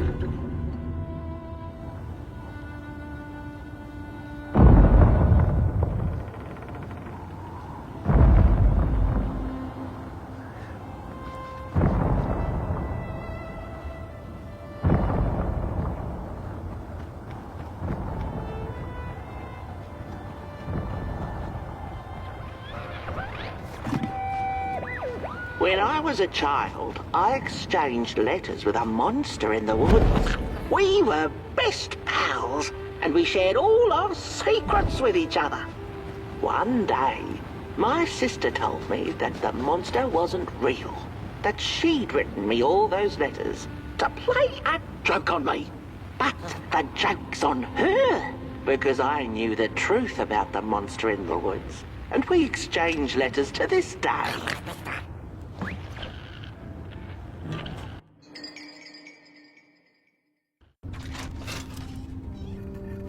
Had her journey been for naught, would she ever feel the rays of the sun again, bask in their glory, pick rocks on a cloudy summer's day?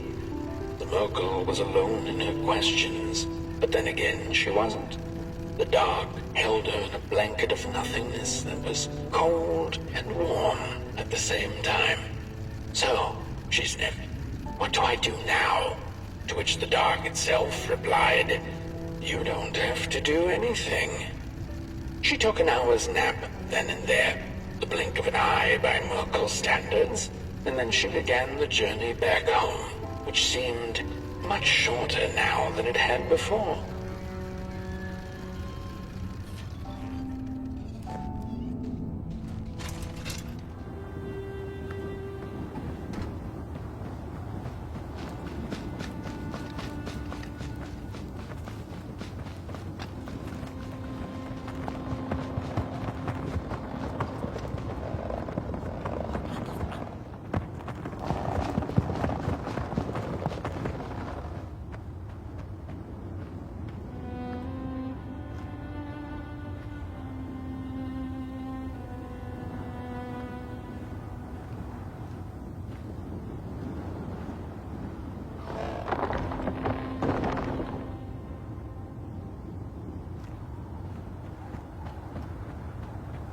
Ark! Not very far now. Not very far. The flame longs to be free. Caged, it cannot truly burn. How beautiful. How tantalizing. It is simply the way of fire. It is what it is. It is what it is. You must release it at the summit. The soothsayers have spoken.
When the nameless maker lost his creation to the dark, he went back to the great drawing board.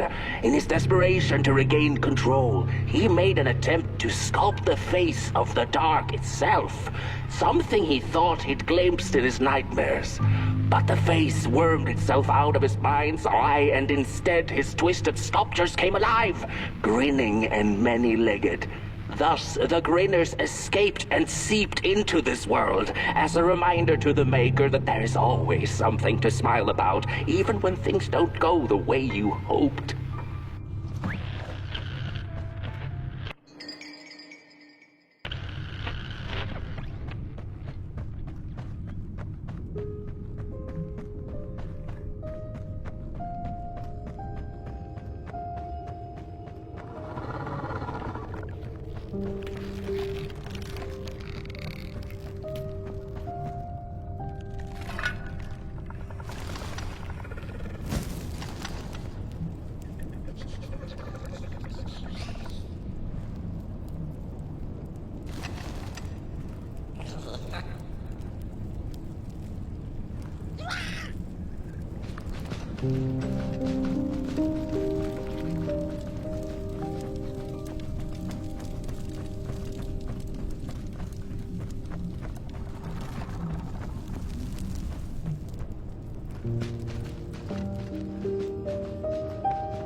Whoa there!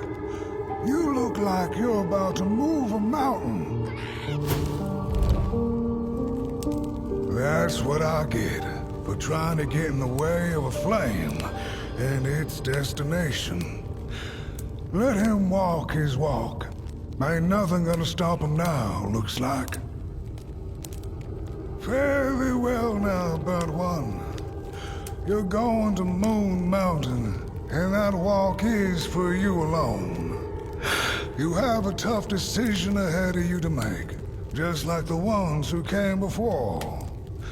But they're all long gone. In the end, all there's left to follow is your own heart.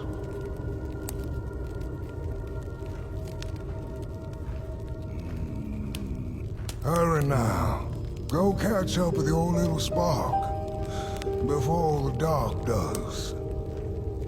Hurry now. Go catch up with your little spark before the dark does.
Back home on her hill, memories of the Mokul's many encounters along the way came circling back into her mind. None of her new acquaintances had been able to answer her burning question, but they hadn't been a waste of time either.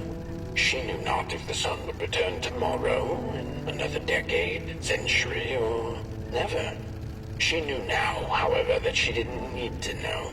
She had the dark, and in it, anything seemed possible. So busy with her search for answers, ever since she'd left home, she'd completely forgotten to look up. The stars twinkled in the night sky, and there were so many, and they kept her good company. If only a little rock-picking Merkel could know that the seemingly tiny stars were in fact thousands upon thousands of suns. The end.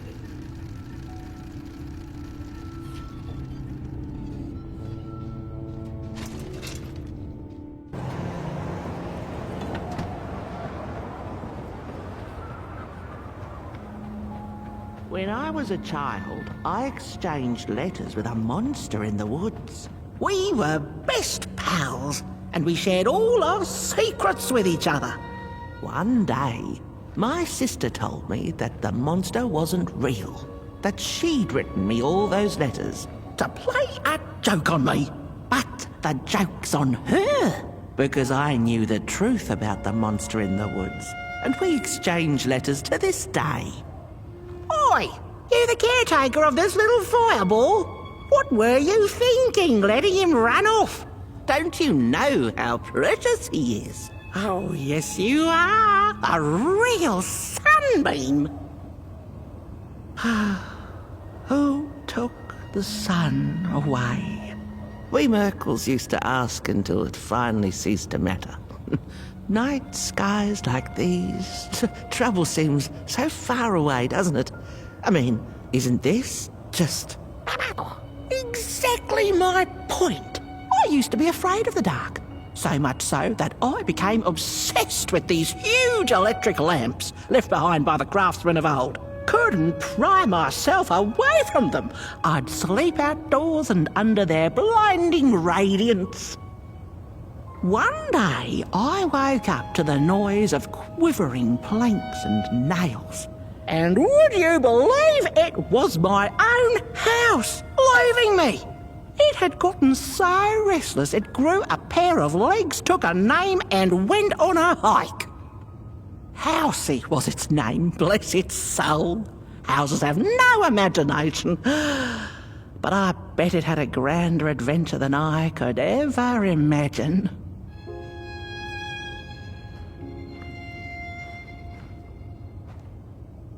This little flame is your home, burnt one. Keep them nurtured and safe, and you'll always find yourself in the right place. Through the rain, in the dark, and over Moon Mountain. Look at those stars burning like so many candle lights. Isn't this enough? Light like yours is hard to come by these nights. Some long for it so hard, they go looking for it in the wrong places. Funny thing about the walk, it takes you places, tells tales, but it won't utter a word about itself. Who took the sun away? Look at those stars burning like so many candle lights.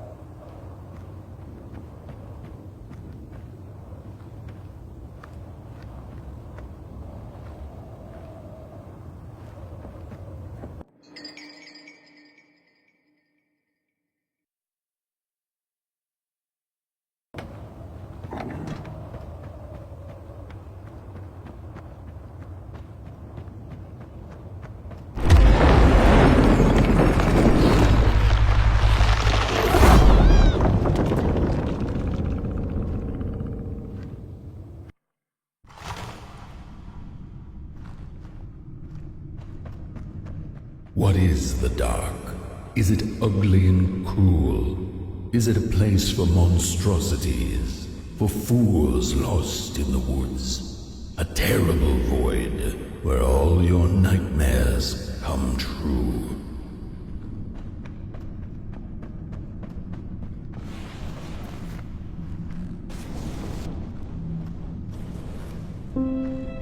The dark could be a friend, perhaps a space where we might find each other, all of us equal under its cloak.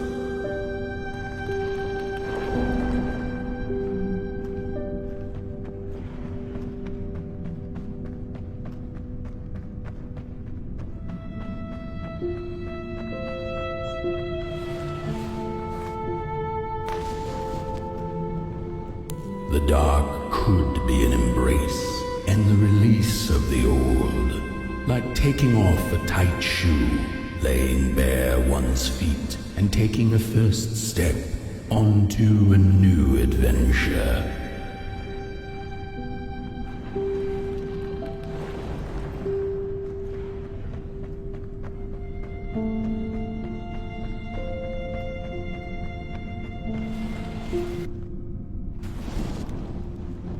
The dark could be a moment of clarity and calm, a break through icy clouds and the shameful stories we tell ourselves that fetter us to the clay and mud.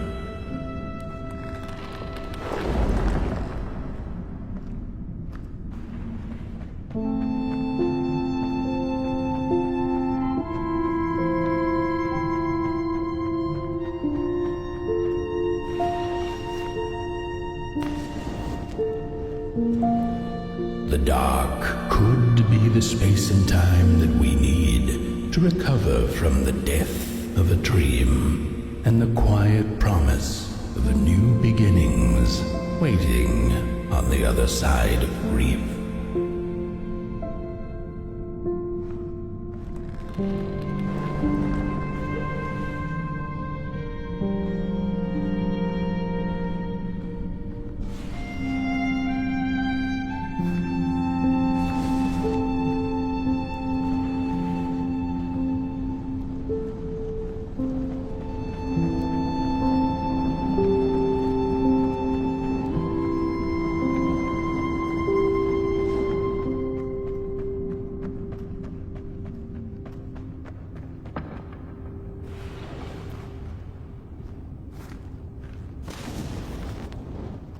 In the end, the dark remains a mystery, its secrets locked away behind the stars. But one can rest assured that it is always there, watching, patiently waiting for us to enter it, with fire in our hearts and with eyes wide open.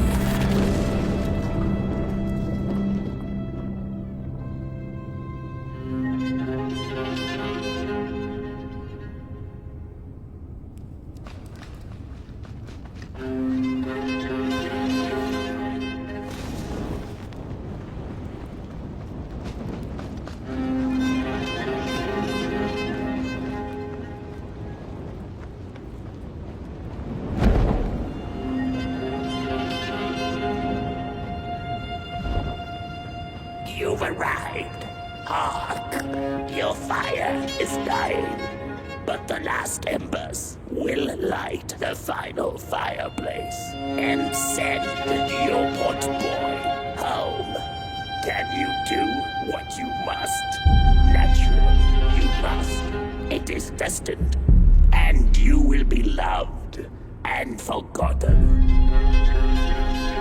The soothsayers have spoken the last words. It has been an honor to watch your journey to the work table's edge. Now go and burn. Burn.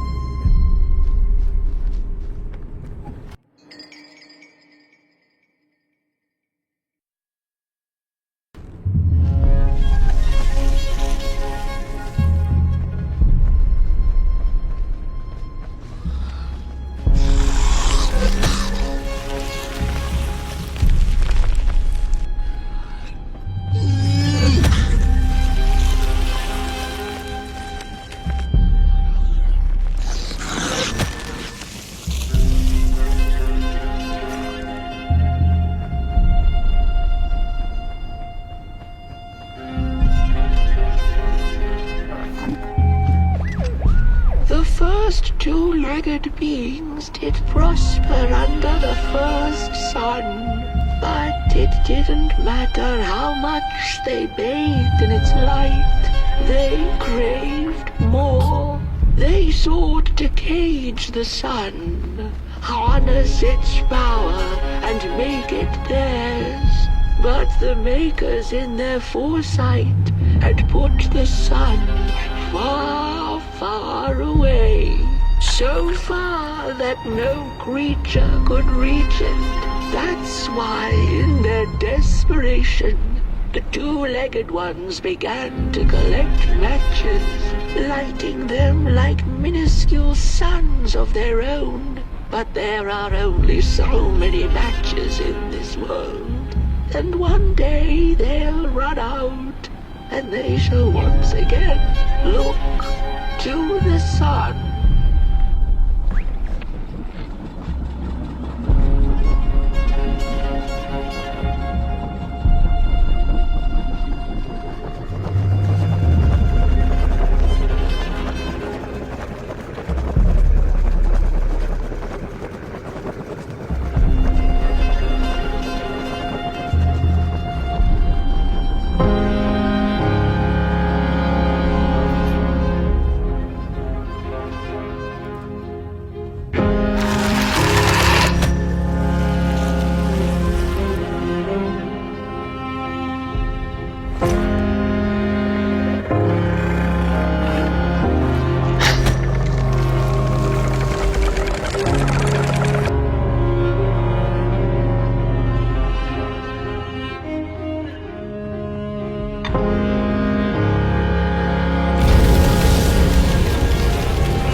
Feeling like something was up, like something was on the way, a danger I never could have guessed. I figured that's just how I always feel, and my worries seldom come true. And now here I am, and I have been for some time now, and it just won't come back. I'm thinking, while I had it, I didn't know what to do with it, how to care for it, enjoy it. But if I had it again tonight, I'd probably waste it all over again.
Once upon a time, some folk on the other side of this and that had the most strange and beautiful dream.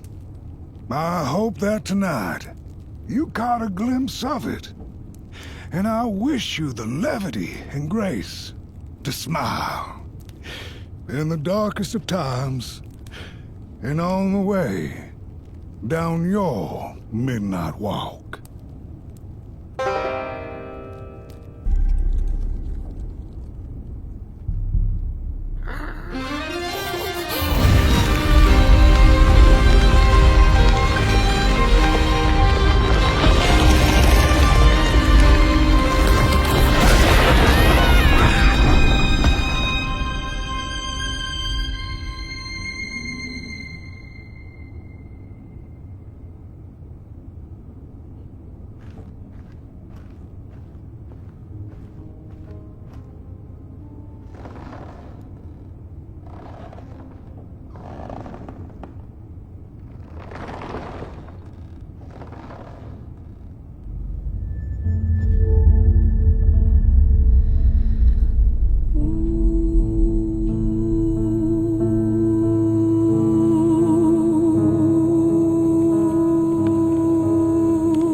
Once upon a time, some folk on the other side of this and that had the most strange and beautiful dream. I hope that tonight you caught a glimpse of it, and I wish you the levity and grace to smile in the darkest of times and on the way down your midnight walk.